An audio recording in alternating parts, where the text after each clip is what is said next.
ସାଧନା ଓ ସିଦ୍ଧି। ଜଣେ ସାଧୁ ଜଙ୍ଗଲରେ ତପସ୍ୟା କରୁଥିଲେ। ଅନେକ ବର୍ଷ ପରେ ବି ସିଦ୍ଧି ନ ପାଇବାରୁ ସେ ହତାଶ ହେଲେ। ଦିନେ ସେ ସ୍ଥିର କଲେ ଯେ ଆଉ ସାଧନା କରିବେ ନାହିଁ, କାରଣ ତାଙ୍କୁ ଲାଗିଲା ଯେ କେବେ ବି ତାଙ୍କୁ ସିଦ୍ଧି ମିଳିବ ନାହିଁ। ଏହା ଭାବି ସେ ଆଶ୍ରମ ଛାଡ଼ି ଲକ୍ଷ୍ୟହୀନ ଭାବେ ଚାଲିଲେ ଓ ଜନପଦରେ ପଶିଲେ। ସେଠାରେ ବାଉଁଶରାଣୀ ଖେଳ ଚାଲିଥିଲା। ଓସ୍ତାଦ ତଳେ ବସି ବାଜା ବଜାଉଥିଲା ଏବଂ ଛୋଟ ଝିଅଟିଏ ଭାରି କଷ୍ଟକର ଖେଳ ଦେଖାଉଥିଲା। ସାଧୁ ଝିଅଟିର ଖେଳ ଦେଖି ଚମତ୍କୃତ ହେଲେ। ଖେଳ ସରିବା ପରେ ସେ ଓସ୍ତାଦ ଓ ଝିଅଟିକୁ ଭେଟିଲେ। ଝିଅଟି ଖେଳ ଦେଖାଇ ସାରିବା ପରେ ମନ ମାରି ବସିଲା। ଓସ୍ତାଦ ପଚାରିଲେ, ପୁଣି କାହିଁକି ମନ ମାରି ବସିଲୁ? ସେଦିନ ତ ତୋତେ ସବୁ କଥା ବୁଝେଇଥିଲି, ପୁଣି ଆଜି ତୁ ମୁହଁ ଶୁଖେଇଛୁ।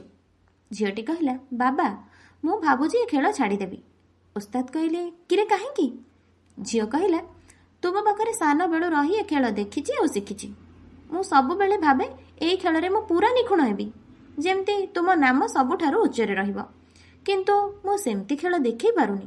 କିଛି ନା କିଛି ଭୁଲ ରହିଯାଉଛି। ଲୋକେ ସିନା ଜାଣିପାରୁନାହାନ୍ତି। ମୁଁ ଭାବୁଛି ମୋ ଦେଇ ଆଉ ହବନି।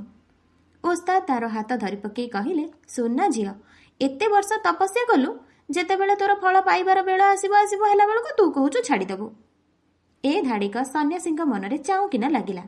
ସେ ସଙ୍ଗେ ସଙ୍ଗେ ଆଶ୍ରମକୁ ଫେରିଲେ ଏବଂ ପୁଣି ସିଦ୍ଧି ପାଇଁ ସାଧନାରେ ଲାଗିଲେ।